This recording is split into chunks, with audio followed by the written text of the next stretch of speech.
Hola a todos, soy Ángela, pero podéis llamarme Angie. Bienvenidos al Parnaso en mi bolsillo. Ha tenido que transcurrir año y medio, pero finalmente he podido retomar mis lecturas de Agatha Christie. Aunque por el momento no vaya a continuar, pues tengo demasiados otros libros pendientes por leer. Llevaba un tiempo interesada en leerme dos obras determinadas por diferentes motivos, y el próximo estreno de Misterio en Venecia en cines me ha decidido a abordarlas de una vez, a pesar de que no voy a ir a ver la película. Pinta bastante terrorífica. Estas dos obras son La casa torcida y 10 negritos, también conocida como Y no quedó ninguno. Tuve la suerte de encontrar en la biblioteca de mi ciudad un volumen que recogía las dos obras. Desafortunadamente ya no os lo puedo enseñar porque ya lo he devuelto. Y no quedó ninguno, más conocida como 10 negritos, es probablemente la obra más conocida de Agatha Christie junto con Asesinato en el Orient Express. Esa popularidad incrementaba mis ganas de leerlo y también las apresuraba, ya que corría el riesgo de comerme un spoiler tarde o temprano y además tenía ganas de ver las películas y siempre me gusta leer el libro primero.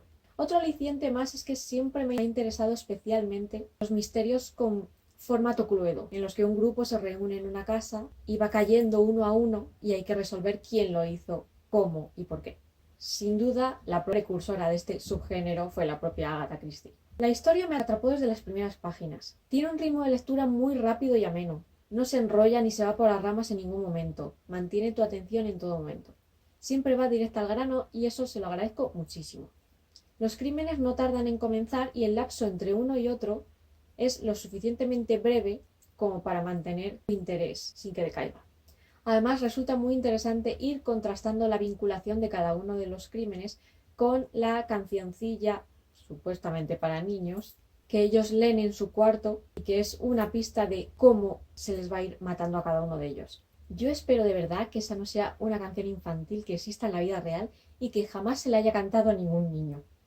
Yo en ocasiones volví atrás para volver a leer la letra de la canción y así poder intentar imaginarme o hacerme una idea de cómo iba a cometerse el siguiente crimen.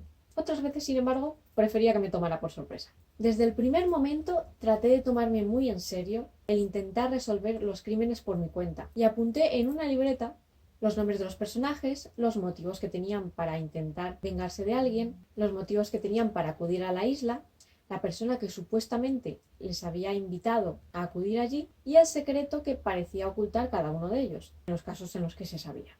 Más tarde, en base a eso y a las circunstancias que rodeaban la muerte de cada personaje, hice mis hipótesis sobre la identidad de él o de los culpables.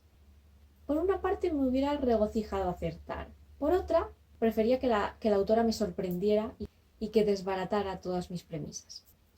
He de decir que para mi sorpresa el tramo final del libro aumentó tanto el nivel de suspense y terror psicológico, suave, que me encontraba a mí misma sintiéndome intranquila y de hecho cuando terminé el libro andaba yo por la casa como con el desasosiego de sentir que alguien me observaba. Si hay algo que me ha decepcionado en buen grado ha sido sin duda el final. Por una parte no me resulta lo suficientemente original y ocurrente como para estar a la altura del desarrollo y de la fama de la novela. Por otra parte, resulta tan enrevesado como para que no parezca creíble en absoluto. Honestamente, cualquiera de las premisas que yo tenía sobre la identidad del responsable me parecía muchísimo más original y novedosa que la de la propia autora. Terminé la lectura con una sensación de has intentado convencerme, pero no te lo compro. ¡Spoiler!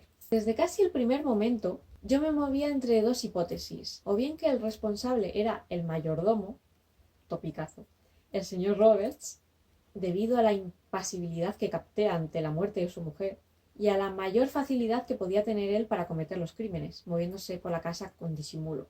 O bien que cada uno de los invitados había matado a otro por razones personales, vinculadas con el secreto que ocultaba cada uno de ellos. Es decir, que no habría un único responsable, sino que cada uno de ellos era a la vez que víctima, verdugo.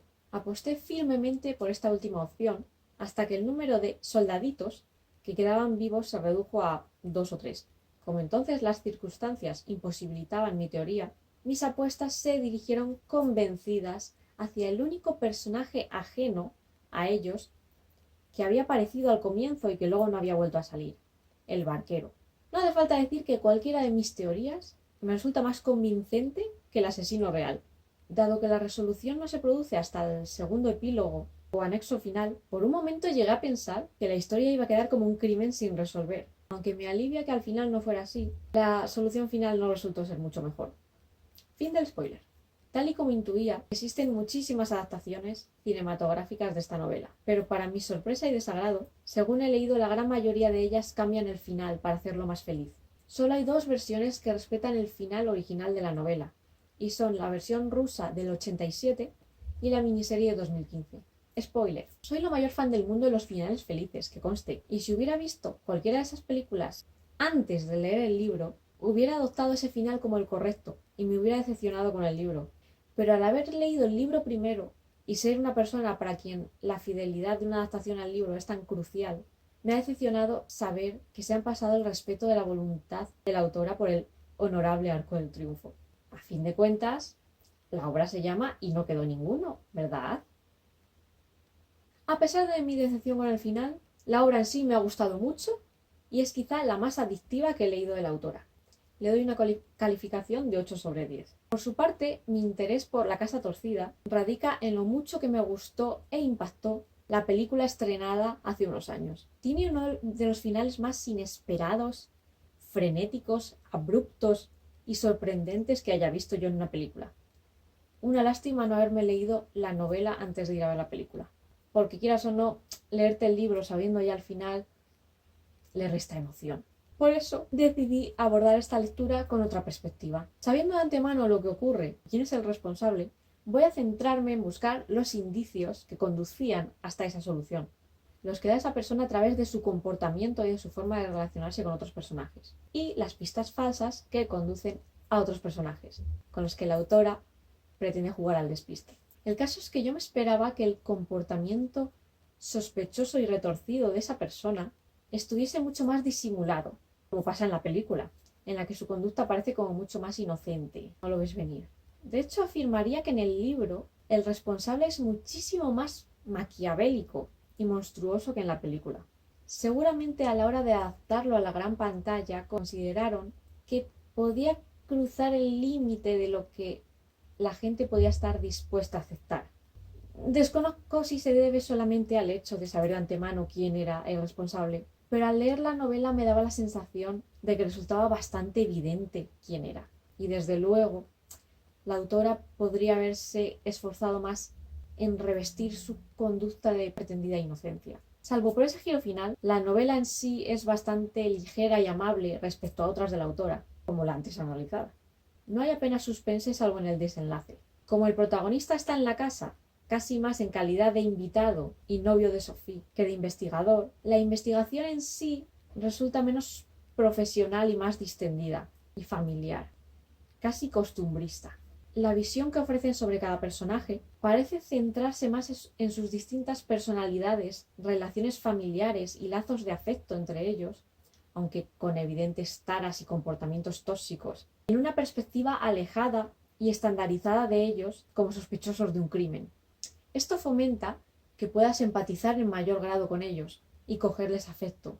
Por ejemplo, yo le cogí bastante cariño a Roger, me pareció un personaje bastante entrañable y simpaticé mucho con él. Esto quizá lo hace con el fin de que te sientas parte de la familia y la resolución del crimen te impacte a un nivel más personal. Aunque el citado costumbrismo y la ausencia de suspense hace de ella una historia menos adictiva y frenética que Y no quedó ninguno, la historia en sí me ha gustado bastante, aunque ha sido una lástima haberlo leído conociendo de antemano el final. Sin duda es uno de esos finales que se te quedan grabados en la memoria y te resultan imposibles de olvidar, aunque desees poder volver a sorprenderte como lo hiciste la primera vez. Mi calificación sería un 7 sobre 10. Y eso ha sido todo. Tenéis en mi canal otro vídeo sobre otras 4 lecturas de Agatha Christie que hice hace año y pico, así que no dudéis en verlo. Chao, nos vemos en el siguiente libro.